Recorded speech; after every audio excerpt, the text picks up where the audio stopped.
seguidores e seguidoras do sermulher.net, o seu canal de empreendedorismo, saúde, bem-estar, beleza e tudo mais o que você mais gosta e te faz bem. Eu sou a Renata Evans, estou aqui para mais uma entrevista. E hoje com a psicóloga Lívia Ribeiro Lopes, que vai falar um pouco mais sobre a adolescência. Você aí tem adolescente em casa? Então se liga nessa!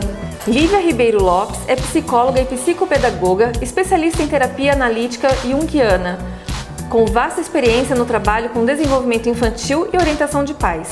Possui um projeto chamado Amor com Limites, que tem como objetivo promover trocas e reflexões sobre a importância de uma educação preventiva e para o coletivo, desde a primeira infância da criança, fase que considera crucial.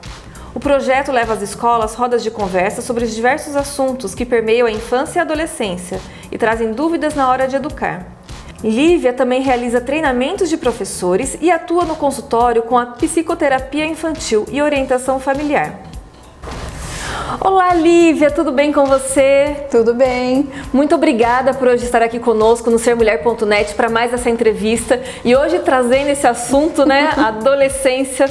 Quem tem adolescente em casa sabe do que eu tô falando. Com certeza. É uma fase muito difícil, né? Muito obrigada aqui pela sua presença. Obrigada pelo convite.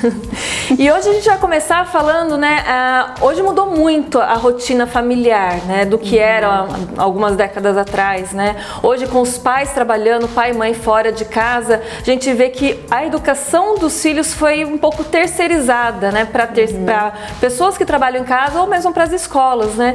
E a gente vê que pais estão tendo dificuldade na hora de educar essas crianças, porque eles se sentem com peso na consciência de impor limites e isso prejudica na fase do crescimento, né? E que orientação que você pode dar para os pais nesse momento, né? O que ele pode fazer nesse momento para que possa impor esses limites, mas não se sentir culpado por isso? Exatamente, Renata. É um problema que vem acontecendo, né? Os pais cada vez trabalhando fora, tendo mais tempo com os filhos. E aí, na hora de colocar um não, de frustrar, de colocar limites, né, tem essa questão, né, que eles se sentem culpados porque passa pouco tempo, não só com os jovens, mas também com as crianças, né, e aí acaba que essa questão dos limites acaba deixando um pouco a desejar. E isso é fundamental, né? Desde a primeira infância até a adolescência é fundamental a questão dos limites para o jovem se organizar, para ele saber até onde vai o espaço dele, aonde começa o do outro, o respeito. São questões relacionais mesmo que os limites trazem. E principalmente a questão da tolerância à frustração. Né? Porque sem isso, sem ele ter essas limitações, ele não sabe e não dá conta de problemas depois que vão vindo e que chegam de balde na adolescência. E como que você acha que o pai, a mãe pode se comunicar com esse filho, né, de uma maneira que possa chegar essa informação até ele? Porque a gente sabe que os adolescentes, eles têm eles querem ali contradizer tudo que os pais falam, né? Sim. E como que você acha que pode ser essa comunicação mais efetiva, mais eficaz desses pais com seus filhos adolescentes? A adolescência é uma fase que assusta muito, né? Parece que eles dormem criança e acordam adolescente e deixam os pais de cabelo em pé, né? Já querendo decidir um monte de coisa, fazer um monte de coisa sozinho, mas ao mesmo tempo ainda tem aquele pezinho na infância que a gente vê uma imaturidade em várias questões, né? Então, saber como lidar com isso é muito complicado mesmo. Então, uma das questões que eu sempre recebo no consultório, né, dos pais, é essa questão mesmo de como chegar nos adolescentes, como conversar, porque na maioria das vezes os pais conseguem mais afastar do que aproximar, né? E é importantíssimo aproximar, porque o adolescente ele precisa ter a família como referência principal na questão de valores, de tudo. Né? Então, às vezes, a gente chega cansado, né? Teve um dia cheio, né? E os adolescentes querem muito ser ouvidos, né? Então, eu falo que existe uma diferença muito grande entre ouvir e escutar. Então, às vezes, a gente finge que está ouvindo o que eles estão falando e eles percebem isso, né? Então, um dos pontos que é uma dica legal é realmente se mostrar disponível, né? Quando eles querem contar alguma coisa, quando eles vêm compartilhar, porque são raros esses momentos, né? Então, a gente tem que aproveitar para demonstrar realmente o interesse naquilo que eles estão compartilhando. E outra coisa também que eu oriento bastante os pais, o que pesa mais são a qualidade dos momentos. mais do que a quantidade. Então o pai e a mãe também tem que se respeitar no seu cansaço diário, né? Mas promover momentos pelo menos uma vez por semana, você e esse adolescente, fazer um passeio, fazer uma coisa que realmente vocês vão compartilhar, né, momentos ali juntos e ter esse espaço para conversa, né? Sem o celular, um olhando realmente para o outro e que seja uma conversa com presença de fato. Isso é fundamental. Quanto mais ele percebe isso, mais ele se aproxima e fica mais fácil compartilhar outras questões mais difíceis da adolescência. Ah, legal. Você tocou num assunto aí bem polêmico, que é a questão da tecnologia, né? Sim. Tecnologia cada vez mais presente na vida de todo mundo, né? E com os adolescentes também não é diferente. Como que a gente pode ali impor esse limite em relação à tecnologia? Porque a gente vê que o adolescente, até a criança hoje, né? Gruda naquele celular e não larga por nada no mundo. O que a gente pode ali, porque a gente sabe que tudo que a gente fala para o adolescente, ele tenta ali contrariar.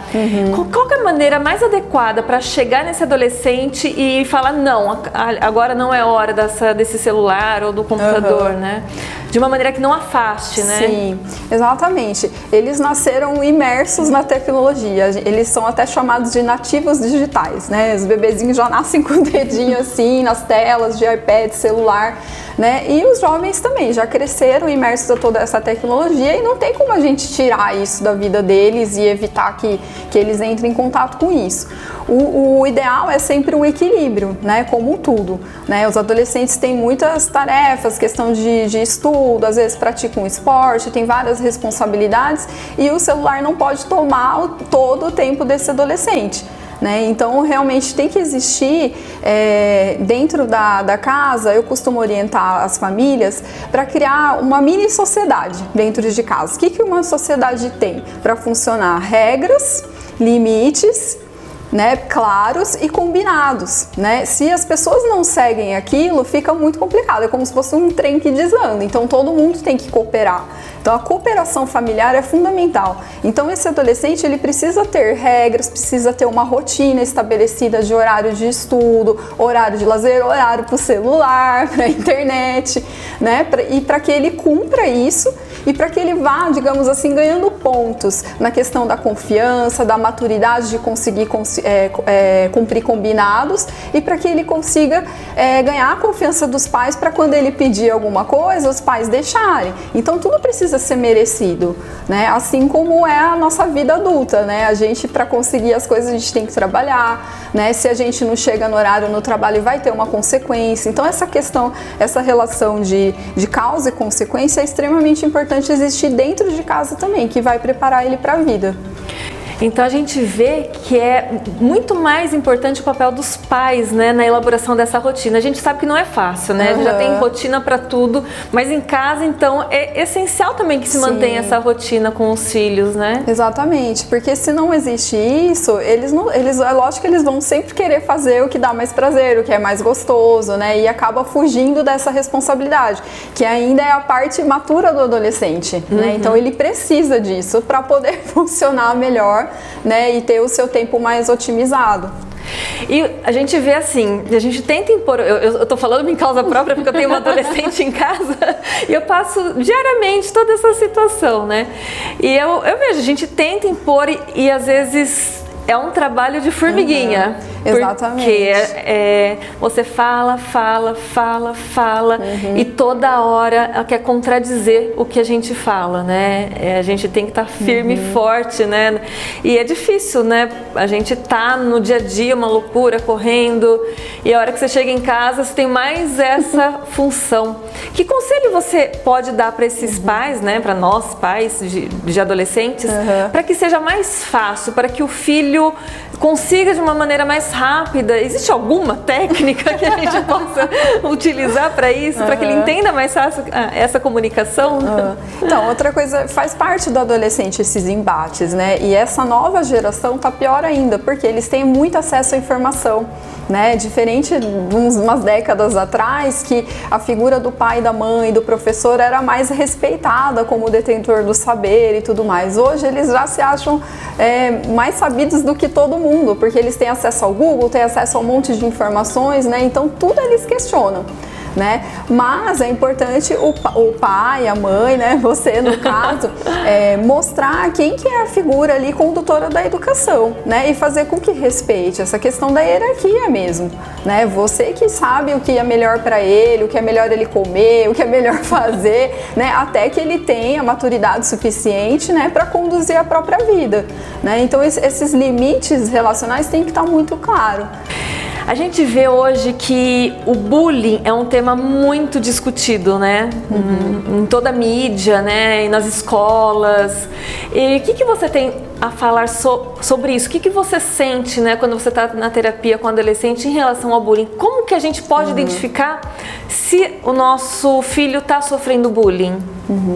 Exatamente. A escola tem um papel fundamental, né, nisso, de ter uma equipe preparada para perceber, né, para identificar logo que isso acontece e ter uma relação próxima com os alunos na questão de apoio, né, porque o aluno está na escola, que é o primeiro lugar, que é onde isso está acontecendo geralmente. Então, se ele não sente um apoio na escola, vai ser mais difícil ainda isso chegar em casa, né, porque sente vergonha, fica tímido, dependendo de qual que é a questão, né? Então ele precisa ter pontos de apoio, né? Eu tenho feito algum trabalho dentro das escolas e uma das questões que os próprios adolescentes falam é isso, né? Essa vergonha, sentir que não pode confiar nas pessoas para falar, o que vai acontecer se eu falar, né? Então é importantíssimo o papel da escola nesse sentido, né? De propiciar esse apoio para os alunos, de ter uma escuta mesmo em relação a isso. E os pais também, porque o bullying, quando começa a acontecer, o adolescente ele muda de comportamento,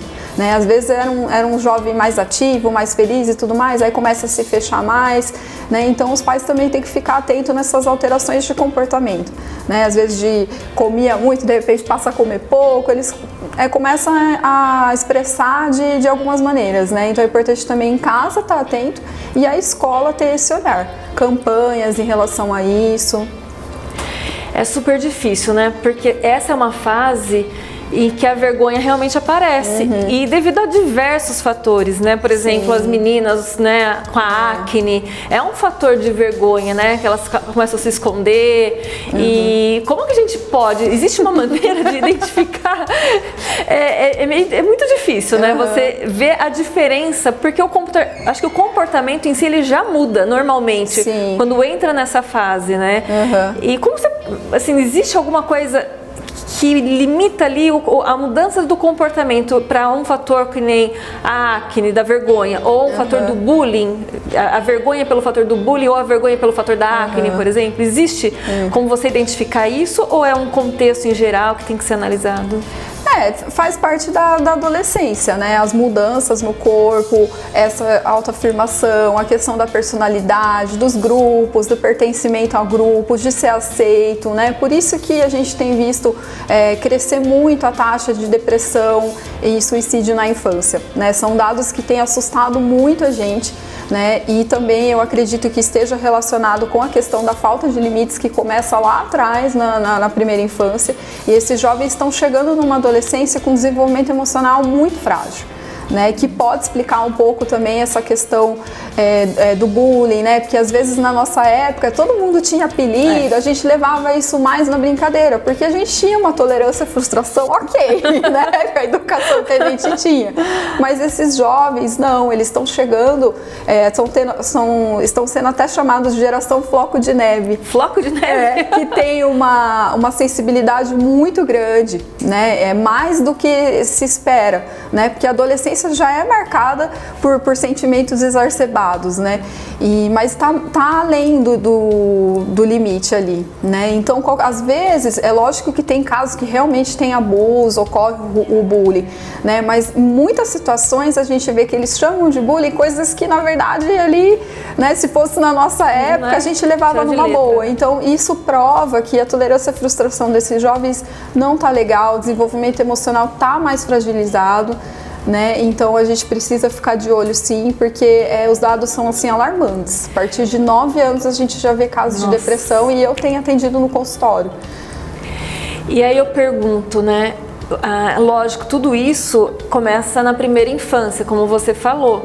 Então a idade certa é a criança mesmo, né? Sim. Agora você já tá, imagina, o seu filho já está nessa fase de adolescente, ele está sofrendo toda essa pressão, tá com esse sentimento, tem o início de depressão. Nessa fase, é possível ainda cuidar, é possível tratar? E, se sim, qual que é a maneira correta? O que pode ser feito, né, depois que já passou da primeira infância e está nessa fase da adolescência com esses problemas emocionais? Com certeza. E é todo um trabalho familiar. Para mim não existe a psicoterapia infantil ou de adolescente sem o trabalho com a família. Eu acho que as coisas têm que caminhar juntas e também com a escola, né? É um trio de parceria ali que tem que funcionar rodando, né, juntos ali para funcionar, né? Então é feito todo um trabalho com a família para entender como que tá essa dinâmica, né? Porque às vezes tem essa questão do adolescente se sentir que não tem essa escuta em casa, que não se vê acolhido, né? A mesma coisa acontece na escola. Então é toda uma investigação para a gente entender onde que estão os pontos cruciais, né? E tentar elaborar estratégias junto com a família, junto com a escola e também acompanhando esse jovem, né, na psicoterapia. Porque às vezes a questão é mais profunda ainda, né? Então precisa de algum tempo ali para chegar na causa desse problema.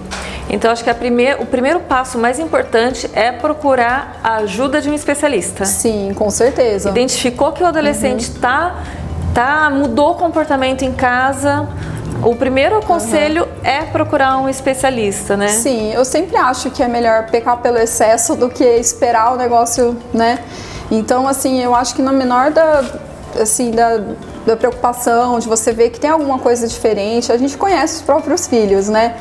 Então é importante passar por uma avaliação, né? Mesmo que seja, não, tá tudo ok, sabe? Mas eu acho importante a gente cuidar. A gente, quando tem uma dorzinha de cabeça, uma dor de barriga, alguma coisa, a gente corre pro médico, né? Mas quando é emocional, às vezes a gente espera demais, né? E o problema já fica mais difícil de resolver, então... A gente pensa que quando é criança pode trazer esse problema para adolescência e na adolescência pode levar também... Para a vida adulta. Para a vida adulta, né? Geralmente, quais são as consequências desse sentimento na adolescência que levam para a vida adulta? Então, vai ser um adulto que vai ter dificuldades profissionais, né? De conseguir parar num trabalho, de lidar com as frustrações do trabalho, né? Então, tudo isso ele vai carregando, né? Até a fase adulta. Problemas de relacionamento, né? Às vezes aceitar o término de um namoro, de um relacionamento longo, né? São questões que vai carregando e que com certeza vão trazer prejuízos lá na frente também. E aproveitando então esse gancho, né? Já na vida adulta a gente vê, né, tantos fatos ocorridos, né, que nem a chacina que aconteceu lá em Suzano. O que pode ter acontecido com esses jovens para ter cometido esse crime, né? Foi uma barbaridade. Então, Renata, é uma situação que tem se tornado cada vez mais comum, né? E é esse extremo que eu falei que a gente tem que evitar chegar, sabe? Então, por isso a importância de ter o psicólogo nas escolas, sabe? De ter campanhas, de ter espaços de escuta, espaços para falar sobre sentimento, falar sobre essas coisas, né? Porque esses jovens não estão tendo um espaço, eles não estão achando... Aí, onde que eles se acham acolhidos? Em grupos que incentivam o suicídio, que incentivam ações como essa, que foi o que aconteceu nesse caso, né? E aí é onde eles se sentiram acolhidos, é onde entender o sentimento deles, né? Então eles acabam se identificando com aquilo, né? E agindo daquela maneira, né? Por isso que eu falei lá no início que a referência principal sempre tem que ser os pais, a família, porque senão eles vão achar outras referências e às vezes não são muito boas, né? Então a gente precisa cuidar, é um trabalho preventivo mesmo. E acho que isso gera a questão das drogas, né? Também acho que é outro fator, além dessa questão de grupos de suicídio, também as drogas também imagino que seja uma consequência, né, desse problema de comunicação mesmo dentro da família, né? Exatamente. Você vê que tudo cai nessa questão, né, da comunicação, de como que a gente se encontra em casa, se a gente realmente está se olhando, está se ouvindo, né? Tudo passa por isso. Porque se o adolescente encontra apoio mais na rua, mais nos amigos, né, do que na própria casa, ele vai levar isso como o principal e aquilo que ele acha que é certo, né? E aí fica muito difícil para os pais lutarem contra isso, né? E a gente vê muito falando que os hormônios atrapalham os estudos. Isso é mito ou é verdade, afinal? Na verdade, existe uma exacerbação de sentimentos na adolescência, né? Tudo pra eles, qualquer coisa que acontece já é o fim do mundo, e a gente já passou por isso, a gente sabe, né? Terminou um namorado, acho que nunca mais vai encontrar outro, né? Então tem essa... E aí eles ficam muito, às vezes, presos, né? Numa situação que tá acontecendo, e às vezes fica divagando no momento da aula, né? Pensando nessas situações e tudo mais. Então não é que a questão dos hormônios diretamente, ao meu ver, afeta a aprendizagem, mas é que são altos e baixos ali, né, que precisa, na hora de ter atenção, ter atenção. Então a importância que eu falei da rotina, né, de ter o tempo certo para fazer as coisas, né, porque senão eles ficam mesmo, se deixar, fica devagando, fica, e atrapalha realmente os estudos, atrapalha a concentração. Então sempre precisa do pai, de uma pessoa que esteja à frente, falar, vamos lá, volta pra lição. Ali. Puxando, porque faz parte da adolescência, né? Essa questão de sonhar, de viajar. E quanto ao tema sexo? Quando você acha ideal para ter início com essa conversa com as crianças e adolescentes? Eu acho complicado assim falar, tal idade eu acho que tem que começar, porque uma criança, um adolescente é diferente do outro, né? A gente vê aqueles que são mais saidinhos, outros que são mais tímidos, que com 12, 13 anos tá brincando de boneca ainda, e tem aqueles que já estão querendo sair pra balada. Então é muito diferente, assim, questão de personalidade, até de realidades, né? Então, o que eu costumo orientar? Eu acho que os pais têm condições de perceber a hora que chega esse momento, né? Que a gente vê que começa a sair, que começa a namorar, né? Então começa a ter as mudanças no corpo, e com eles já vem muitas dúvidas. A menina, né, a questão da menstruação. Então a menina é até mais fácil, né? Leva lá na ginecologista para ter uma conversa, explicar como funciona, né? Às vezes começa até a tomar um anticoncepcional. Então a menina tem esse marco, né? Mas o menino é um pouco mais complicado, né? Até para os pais. Mas eu acho que os pais têm uma sensibilidade ali de perceber. Não, ele já tá saindo, ele já tá namorando, então acho que tá na hora de falar mais abertamente disso, ou contar com a ajuda de um especialista, de um médico, né, que vai poder explicar tudo as coisas. Eles têm essas informações demais. À disposição, né? À disposição, mas volta a falar na questão de se sentir ouvido, se sentir acolhido, né, porque se eles não têm isso em casa, eles vão perguntar para todo mundo, menos pro pai e pra mãe, né, então traz ele para você. Senta e conversa mesmo. Percebeu que o filho mudou o comportamento, tá querendo sair, tá marcando encontrinho no shopping, já é o momento ali de estar tocando no assunto. E não pode ter vergonha, sabe? Quanto mais natural falar, melhor é. A gente chega cheio de cuidado, cheio de Deus. E não adianta, porque hoje isso já tá tão, né, pra eles, assim, a mídia, os próprios ídolos que eles têm, né, é tudo falado tão abertamente, aberto, né? Então a gente tem que falar cheio de dedos também. A mesma linguagem que eles utilizam, né? Exatamente. Porque é isso que eles estão encontrando hoje pra fora, né? Na internet, na rua, com os amigos, né? Exatamente. Mas eu acho que mudou um pouco, né? Os pais antigamente tinham mais dificuldade pra conversar, né? O que você tem percebido? Tá tendo uma melhora com os pais para tocar nesse assunto ou não? Ou é impressão minha? Era mais tabu antigamente, com certeza, né? Até se a gente vê questões da mídia, tudo, né? Era mais velado, assim, certas coisas, né? Mas eu acho que ainda tem muita dificuldade. Tem? Sim, tem. Porque o bloqueio dos próprios pais mesmo, né? Às vezes é difícil pro pai falar sobre aquilo, e não que seja difícil falar com o filho, mas é difícil para ele. Não é fácil para todo mundo falar sobre esse tema. Vamos falar agora uma pergunta sobre os pais, né? a gente tende a querer que os nossos filhos sigam o que a gente quer. Né? Isso a gente via muito até antigamente, né? Era bem forte isso, mas hoje acho que ainda é assim, né? Sim. Como que a gente pode agir? Porque hoje as crianças, os adolescentes não nem prestam atenção, né? E acaba gerando, né, um conflito em casa. Como que a gente pode fazer os pais entenderem que os sonhos são diferentes, né? Que o filho tem outra intenção, tem outra ideia de vida para ele do que aquele que o pai desejou.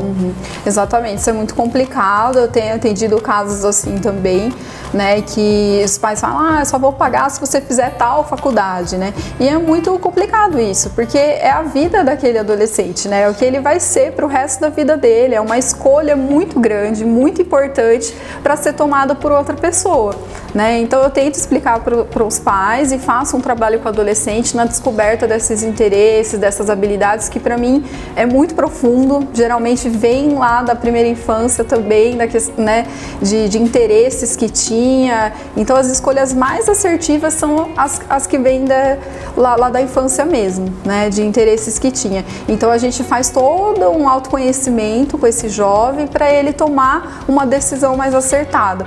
E em paralelo, essa orientação com a família, né, de explicar a importância que isso tem, que é para a vida desse jovem, né? Eles já tiveram o tempo deles, as escolhas dele, né? E esse filho não vai ser feliz. E o que em muitos casos acontece é do jovem fazer o que o pai quer, às vezes faz 5 anos de faculdade, termina, tá aqui seu diploma, agora eu vou fazer música, né? Então às vezes acontece isso, porque faz só para agradar o pai e a mãe, né? Mas ele mesmo não está feliz. Então, se a gente quer a felicidade dos nossos filhos, a gente tem que deixar que eles tomem as decisões deles e apoiar essas decisões, né? Não achar que eles não têm condições de fazer. E também são novos, né? Muitas vezes começam novos. Se começar uma faculdade e não deu certo, né? Faz outra. Quantas vezes, né, a gente vê casos assim e que depois dá certo? Então, tem que deixar eles tomarem as decisões deles. Aí você falou, né, que você faz essa questão de orientação profissional. Acho que é muito importante, né? Sim. A gente vê que os adolescentes têm uma dificuldade ainda de entender o que eles querem para a vida, né? Porque é muito novo, né? Eles fazendo essa decisão aos 17 anos. É verdade. É muito jovem ainda para falar, não, eu vou ser isso pro resto da minha vida, né? E você entende que assim, essa orientação, ela é tão profunda que ela pode sim fazer o jovem entender o que ele quer e seguir isso pro resto da vida dele? Eu acredito nisso, né? O que a gente chama de interesses profundos, né? É um trabalho que eu faço. Eu utilizo a técnica do sand play, da caixa de areia, que também é muito legal para essa técnica de autoconhecimento, né? Então, assim, as escolhas que a gente faz, pautadas no que está no nosso cerne, naquilo que vem lá da nossa infância, do que a gente mais gostava, do que chama, que brilha os nossos olhos, são escolhas mais assertivas. Dificilmente vai dar errado, né? A gente vê muitos profissionais de sucesso que você vai ver como que foi a infância, os interesses que tinha, você puxa esses traços e você vê que tem tudo a ver com o que eles fazem hoje. Porque você traz amor, você traz paixão, você traz brilho nos olhos daquilo que você faz, porque é uma coisa que está correndo nas suas veias desde que você se entende por gente, né? Então dificilmente vai ser uma escolha que vai dar errado, né? O que é diferente de uma escolha porque é uma profissão que está me dando mais dinheiro, porque ser médico é legal, tem status, porque ser advogado traz autor... É diferente, muito diferente. É uma escolha totalmente sua. Profunda, né? Então, por isso que eu gosto de trabalhar mais nesse sentido com a orientação profissional. Legal. Para finalizar aqui a nossa entrevista, Lívia, que conselho você deixa aí para esses pais de adolescentes? Olha, se você tiver que dar um conselho, qual que é o conselho que você dá? Eu acho que toda a nossa conversa se resume a uma coisa, né? Comunicação. Né? Como que vocês estão conversando com os seus filhos? De fato, você está escutando seu filho, né? Você está presente realmente, né? E lembrar daquilo que eu falei, a questão da qualidade dos momentos. Não se culpem se não é todo dia que dá para sentar, conversar, olhar nos olhos. A gente sabe da rotina doida que tá as famílias, mas tenha qualidade nos momentos. Tire pelo menos um dia da sua semana para estar de fato com esse adolescente, olhar nos olhos dele, conversar.